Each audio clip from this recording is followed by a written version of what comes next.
Assalamualaikum warahmatullahi wabarakatuh.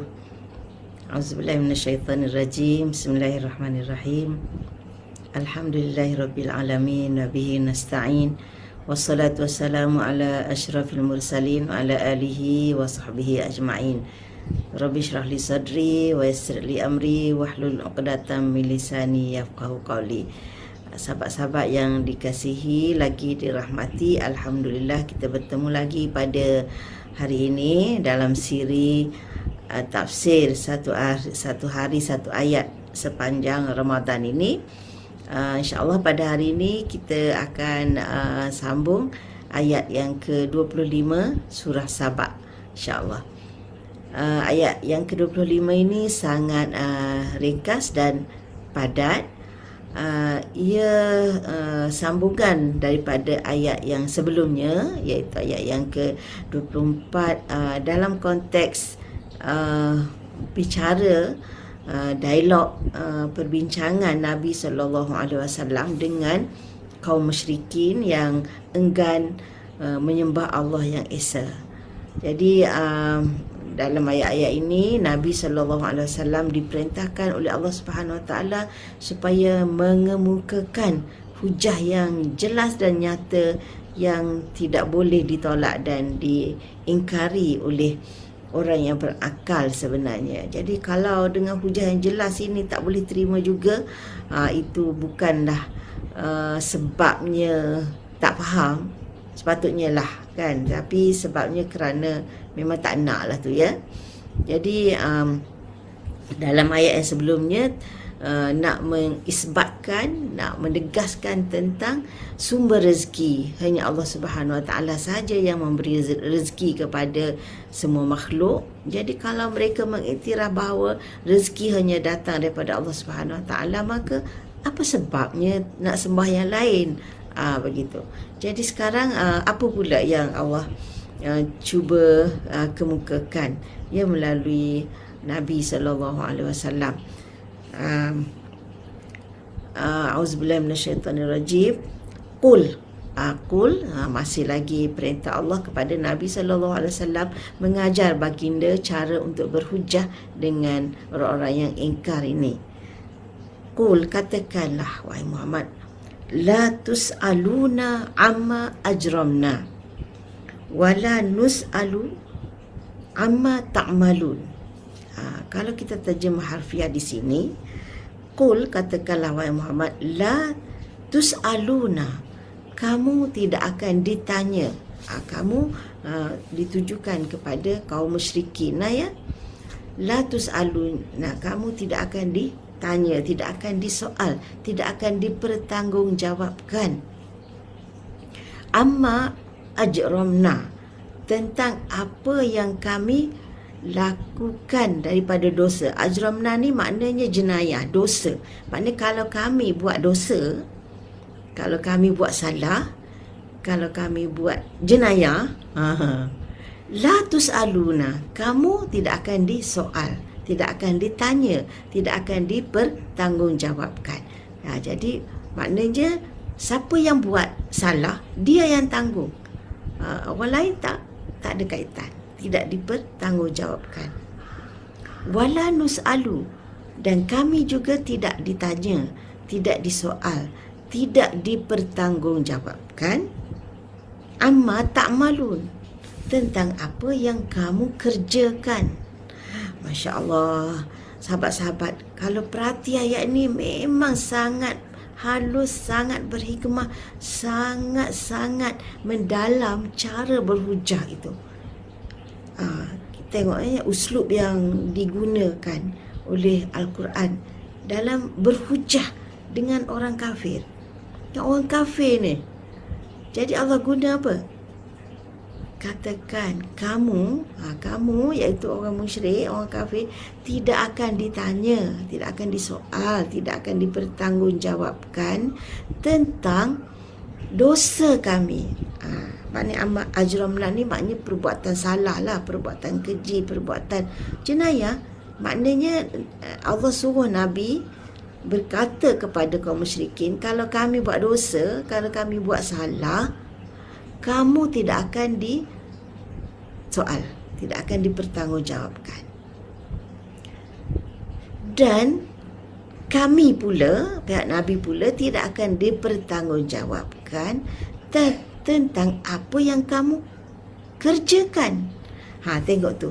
Untuk perbuatan Nabi, Allah guna dosa kami. Untuk mereka, dia tak guna dosa kamu. Dia tak kata kami tidak akan ditanya tentang dosa kamu, tentang perbuatan buruk kamu, tentang kesalahan kamu. Dia tak kata. Dia umum tentang apa yang kamu kerjakan. Cuba tengok betapa halusnya, betapa telitinya penggunaan kata-kata itu. Maknanya tidak menampakkan nak pihak Nabi ini nak menyalahkan mereka. Tidak tuduh mereka tu memang puak-puak yang buat dosa, puak-puak yang jahat, puak-puak yang buat salah. Tak. Malah dia menisbahkan dosa itu kepada pihak Nabi.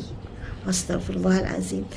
Kita tengok ya, walaupun menggunakan perkataan itu, sudah pasti dia tidak akan mengurangkan kedudukan Nabi SAW. Sebab kita tahu Nabi tak akan buat salah, tidak akan buat dosa. Tapi kita tengok macam mana uslub nak menarik hati, elak daripada menghukum orang yang memang dah jelas salah.